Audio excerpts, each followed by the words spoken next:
Hi guys, this is your NEET PG mentor Dr. Gaurav Lala back with another video from the first year subjects. इस video में अपन physiology discuss करेंगे. So physiology is all about concepts, right? If you give it time, if you understand it, it will become one of your favorite subjects of MBBS.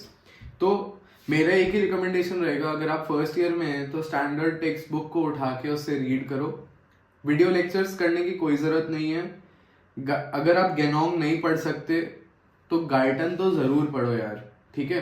Guyton को 2 बार पढ़ो, read करो, उसके अपने sticky notes अंदर ही लगाते जाओ या उसके नोट्स बनाते जाओ, क्योंकि जितना आसानी से गाइटन से समझ आता है या गेनोम से समझ आता है उतना फास्ट वो चले भी जाते हैं, क्योंकि बहुत अच्छे से समझ आ जाता है. तो हम उसको रटने में टाइम नहीं लगाते, राइट. बहुत ही इजीली पैलेटेबल, डाइजेस्टेबल तरीके से लिखी गई है गाइटन.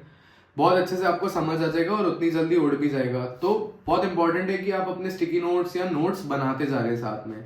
मैं इसलिए एम्फेसाइज कर रहा हूँ फिजियोलॉजी को अच्छे से पढ़ने के लिए, क्योंकि अगर आपकी फाउंडेशन अच्छे से ले हो जाती है तो पैथ, फार्मा एंड मेडिसिन में बहुत ज्यादा हेल्प होती है इससे. सो मेक श्योर कि आप स्टैंडर्ड टेक्स्ट बुक को पढ़ते रहें एंड अपने नोट्स को बनाते रहें, राइट.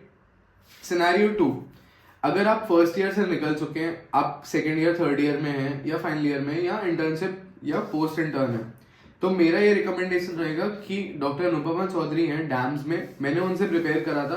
अंडरस्टैंडिंग बहुत अच्छी है. फायदा ये है कि she practices lot of PYQs and numericals along with teaching the topic. तो साथ साथ में आपको एग्जैक्टली पता पड़ जाता है कि वो फॉर्मूला या वो टॉपिक किस तरीके से एग्जाम में पूछा गया है, right. Doctor Somen Manna is another teacher जो कि बहुत रिनाउंड है, बहुत ही फेमस है, स्टूडेंट्स के फेवरेट है, लेकिन I have no personal experience of learning physiology with him.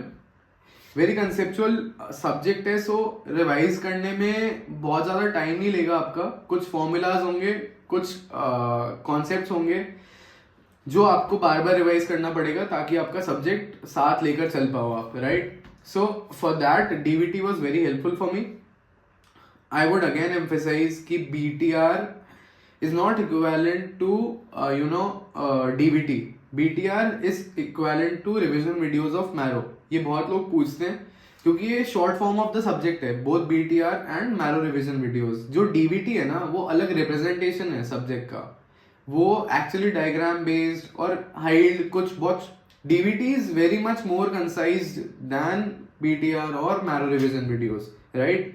DVT is not a substitute for any video lectures for any subject. तो आप अगर सोचते हो कि मैं ये सब्जेक्ट के सिर्फ DVT करके चले जाऊं तो क्या होगा, तो प्लीज मेक श्योर कि ऐसा नहीं कर रहे हो आप, क्योंकि ये गलत तरीका है, इसमें कवर नहीं हो रहा है. As far as weightage of physiology is concern, 12 questions आते हैं एवरेज INI-CET में और अबाउट 6 to 8 क्वेश्चंस आते हैं NEET PG में. मैं आपको टाइम देने को इसलिए कह रहा हूँ क्योंकि अगर आप एक बार फिजियोलॉजी पढ़ लेते हैं अच्छे से और आपका बेस और फाउंडेशन स्ट्रॉन्ग हो जाता है तो बहुत इजीली आप मेडिसिन तक के क्वेश्चंस क्रैक कर पाते हो उन कॉन्सेप्ट से, ठीक है.